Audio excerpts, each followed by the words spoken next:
Salut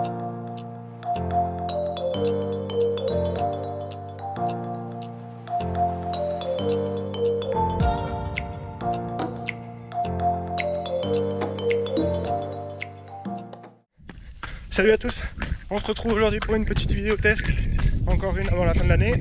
Cette fois-ci, on va chez ASICS, la marque japonaise qui vient de sortir la nouvelle Trabuco. Donc c'est la version numéro 7, best-seller en matière de chaussures de trail. A été développée avec Xavier Thévenard, le dernier vainqueur de l'UTMB.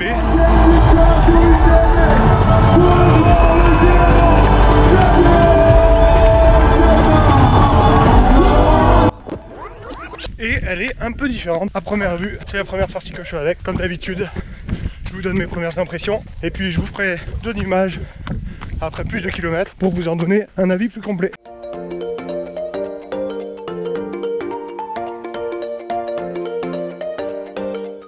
Alors comme d'habitude, pour commencer, quelques petites caractéristiques. On est sur une chaussure pas légère, hein, annoncée à 335 grammes. Je pense que c'est pour la taille 42,5. On est sur un drop de 8 mm, donc comme d'habitude sur cette Trabuco, ça change pas de ce côté-là. Donc la Trabuco, c'est une chaussure qui se veut plutôt polyvalente. Donc bon, c'est vrai que 335 grammes a priori, moi je destinerais plus cette chaussure pour des longues distances, parce que c'est pas une chaussure nécessairement légère qui pourrait convenir sur des courses plus courtes où on a envie d'aller un peu plus vite.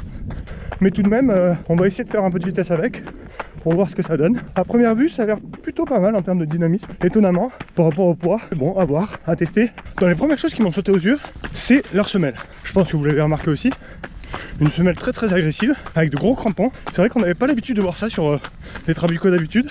C'est des chaussures qui avaient une bonne accroche, mais assez standard, j'ai envie de dire. Là, l'accent a été mis sur l'accroche avec de gros crampons, donc 335 grammes. C'est vrai que c'est plutôt dans la tendance haute actuelle en matière de chaussures de trail. Les marques maintenant aiment bien être plutôt autour des 300 ou plutôt en dessous même. Donc là, on est plutôt dans la tranche haute. C'est vrai que ASICS en chaussures de trail n'est pas très réputé pour faire des chaussures légères. Il y a bien sûr la Fujilite que utilisent encore certains élites de la marque, donc Xavier Thévenard notamment. Je sais pas si il va passer sur cette Trabuco 7 qui elle était une chaussure très légère, proche des 200 grammes. C'était une chaussure vraiment plutôt minimaliste avec un 4 mm de drop, mais bizarrement ASICS a décidé d'arrêter de la faire, donc on la trouve plus dans le commerce. Il n'y a plus que les élites qui ont encore à leur disposition, et donc voilà, maintenant ASICS fait plutôt des chaussures un peu lourdes, j'ai envie de dire, mais bon, c'est pas nécessairement un défaut. Moi c'est vrai que je préfère les chaussures légères, mais a priori chaussures lourdes ne veut pas dire nécessairement mauvaise chaussure, hein. Faut pas du tout faire ce raccourci là. Voici pour ce premier aperçu. Je vous retrouve tout de suite après plusieurs heures de course avec, pour vous donner un avis plus complet. Allez, à tout de suite. Et voilà, on se retrouve après pas mal de kilomètres enfilés avec ces nouvelles Trabuco 7 d'ASICS. Je suis en mesure maintenant, je pense, de vous donner mon avis sur cette chaussure. Bon, en préambule, je dois vous avouer deux choses. La première, c'est que bon, c'est l'ASICS Trabuco. C'est la première fois que je mets ce modèle. J'avais jamais mis des ASICS avant. C'était une découverte de la marque pour moi. La seconde, j'avais un a priori négatif sur cette chaussure. Pas pour rien que je n'avais jamais testé auparavant. J'ai toujours pensé que ces ASICS, c'était des chaussures un peu plan-plan, polyvalentes certes, sûrement confortables, parce que c'est une des qualités des chaussures ASICS, mais bon, sans grand intérêt. Et je dois l'avouer, j'étais surpris et plutôt agréablement. Alors la première chose, si je devais donner un mot pour définir cette chaussure, c'est polyvalence. C'est une chaussure qui, je pense, peut s'adapter à tout terrain et à toute distance. C'était déjà la qualité des précédents modèles. On garde la même direction. J'ai envie de dire même que c'est une chaussure un peu plus polyvalente peut-être que par le passé, parce qu'avec ces très gros crampons et son accroche très agressive, elle s'adapte sûrement mieux au terrain vraiment gras que par le passé. Je reconnais que j'ai un peu de mal à retrouver des vrais défauts.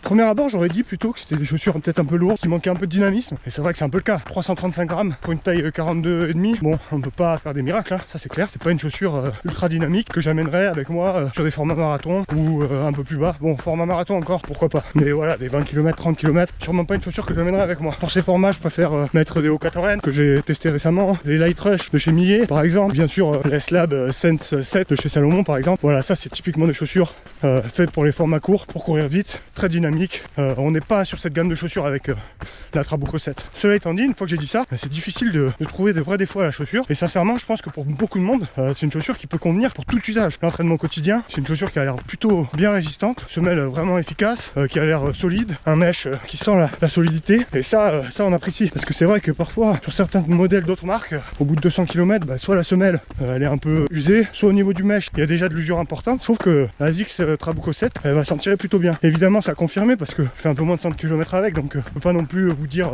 ce qu'il en est au bout de 400 km, mais c'est mon sentiment en tout cas. Donc voilà, une chaussure pour tout usage, à la fois compétition sans trop de problèmes, une chaussure pour s'entraîner au quotidien. Pourquoi ça? Parce que c'est une chaussure qui est confortable, c'est une chaussure qui est raide, difficile de la tordre ou de la plier comme vous l'avez vu sur les images précédentes, mais une chaussure vraiment agréable. Le chausson est assez bien fait je trouve, même si c'est raide, on n'a pas cette sensation quand on court avec, on a une sensation vraiment d'une bonne stabilité. Bon ça c'est, on aime plus ou moins, les gens qui aiment plutôt les chaussures minimalistes, c'est sûr que là on n'est pas du tout sur une chaussure minimaliste, à la fois le drop, 8 mm, à la fois le poids de la chaussure, 335 grammes, à la fois le fait qu'elle soit pas vraiment flexible, donc là on est plutôt à l'opposé d'une chaussure minimaliste, mais par contre voilà, c'est une chaussure agréable, une chaussure confortable, une chaussure qui offre des sensations de course plutôt très bonnes, malgré son poids comme je vous disais, je la trouve plutôt réactive, vraiment peu de défauts en fait. Je pense que sa qualité principale c'est son confort, puis ensuite après sur toutes les autres caractéristiques, je dirais qu'elle est plutôt dans la moyenne haute sur tous les autres critères, donc ça en fait pas une chaussure nécessairement excellente sur un point en particulier. Par contre elle est vraiment homogène, c'est en ça que je pense qu'elle peut convenir à beaucoup de monde, parce qu'elle peut s'adapter à tous les usages. Si je devais conclure, vraiment je vous conseille, si vous êtes en recherche d'une chaussure capable de tout faire, vraiment j'en suis plutôt vraiment satisfait, et je la garderai avec moi bien sûr pour l'entraînement quotidien. Bon allez, on se retrouve très vite pour une prochaine vidéo test ou autre, on verra. Il y aura pas mal de nouveautés en 2019, restez bien sûr connectés pour suivre toutes mes aventures. Allez, ciao à tous.